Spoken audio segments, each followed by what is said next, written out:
Y ahora que ya sabemos cómo funciona un flip-flop D, que va a ser la base que vamos a utilizar para todo el análisis de circuitos secuenciales que vamos a estudiar, veamos las particularidades de los distintos tipos de flip-flop. Los flip-flops vienen acompañados de entradas forzadas, entrada de set y entrada de reset, o entrada de establecer y entrada de restablecer, que son esas que vimos anteriormente y que dijimos que ahora íbamos a estudiar. Estas entradas sirven para forzar un estado inicial, para poder poner un 1 o poder poner un 0 cuando el circuito se enciende. Entonces, por ejemplo, si la entrada de set la forzamos en 1, el circuito va a tener un 1, no porque a través de D le ingresamos un 1 para que almacene, sino porque estamos diciendo arranca en un estado que sea 1. Lo mismo la entrada de reset. Si en la entrada de reset forzamos un 1, lo que vamos a estar forzando es que el circuito arranque en 0. Y esto lo estamos haciendo no porque le ingresamos un 0 a través de D y le dimos un flanco ascendente de clock, sino porque de prepo le estamos metiendo un 0 forzado para que arranque en ese estado. Si el flip-flop no le forzamos ningún estado en set y en reset, va a arrancar en un estado desconocido. Generalmente el Logisim lo va a representar como un 0, pero no necesariamente va a ser un 0, podría arrancar en un 1. A la larga terminan siendo transistores que una vez que se energizan van a tomar un estado. Vamos a ver que para ciertos circuitos secuenciales que vamos a implementar, como ciertos contadores, va a ser necesario que ciertos flip-flops arranquen en 1 y ciertos flip-flops arranquen en 0. Bueno, para eso vamos a usar estas entradas de set y reset. Si bien hay distintos tipos de flip-flops, nosotros solamente nos vamos a concentrar en el flip-flop tipo D y otro flip-flop muy útil que es el flip-flop tipo T. T viene del inglés de toggle, toggle quiere decir invertir, y este es un flip-flop que se va a invertir a sí mismo. Utilizando una compuerta XOR, vamos a tomar un flip-flop tipo D de los que venimos trabajando y vamos a realimentar su salida por esa compuerta XOR que tenemos acá. Y a bueno, ese dato de D ahora no está accesible porque es la salida del XOR, pero en la otra entrada del XOR vamos a poner una entrada que se va a llamar T.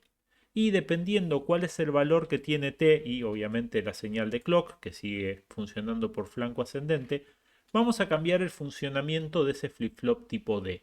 Entonces, ¿qué va a pasar? Si tenemos un flanco ascendente de clock y la entrada T vale 0, lo que sale de la compuerta XOR es lo mismo que ingresa por la pata de arriba. Si acá tenemos un 0 y acá teníamos un 1, va a salir un 1. Y si acá tenemos un 0 y en la otra entrada tenemos un 0, va a salir un 0. Con lo cual, el valor Q sub n del flip-flop va a ser Q sub n menos 1. O sea, va a memorizar, no va a cambiar su valor. Ahora sabemos que con la compuerta XOR, si una de las entradas está fija en 1, o sea, hacemos que el valor de t valga 1, y tenemos un flanco ascendente, lo que va a pasar es que el valor que va a salir por acá es q negado, ya que la compuerta XOR va a invertir. Por ende, lo que vamos a lograr es que salga el valor no q sub n menos 1, o sea, va a intercambiar el valor que tenía.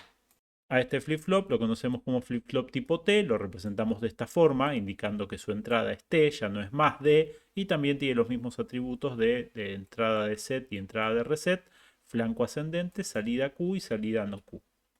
Si lo vemos en el diagrama de tiempos, mientras T vale 0 y tenemos flancos ascendentes de clock, el flip-flop mantiene su salida, que bueno, en este caso Q valía 1. Pero ahora, si T vale 1, en cada flanco ascendente que tengamos, la salida Q va a cambiar a su estado complementario. Así que si Q valía 1 y tuvimos un flanco ascendente, Q va a valer 0. Si tenemos un flanco ascendente y Q valía 0, Q va a valer 1, después va a valer 0, después va a valer 1, después va a valer 0. Cada vez que tengamos un flanco ascendente y el valor de t sea igual a 1, el valor de Q va a cambiar. Y este es un circuito muy útil, ya que si notamos que dejamos t en 1, vemos que acá tenemos una determinada frecuencia que tiene un determinado periodo y vemos que abajo la salida de Q tiene el doble de periodo de la señal de clock original. Así que lo que estamos haciendo es, estamos dividiendo por 2 la frecuencia a la que opera este flip-flop. Bien, como vemos, estudiar los circuitos secuenciales es más complejo que estudiar los circuitos combinacionales, ya que tenemos que representarlos con un diagrama de tiempos para entender cómo fueron cambiando a medida que pasó el tiempo. En Logisim tenemos una herramienta que es el osciloscopio digital, o también conocido como el analizador lógico.